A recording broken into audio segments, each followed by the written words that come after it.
So the mailbox made it. The neighbors didn't.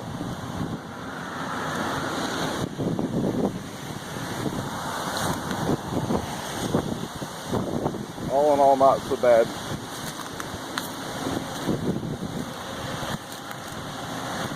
A few tree limbs. No electricity.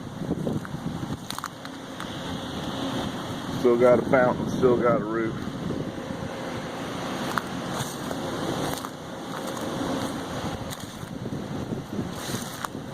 Still got a fire hydrant.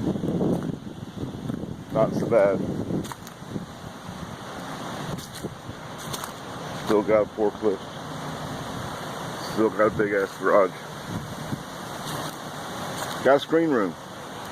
Can't see it from here, but it's there. No big trees down.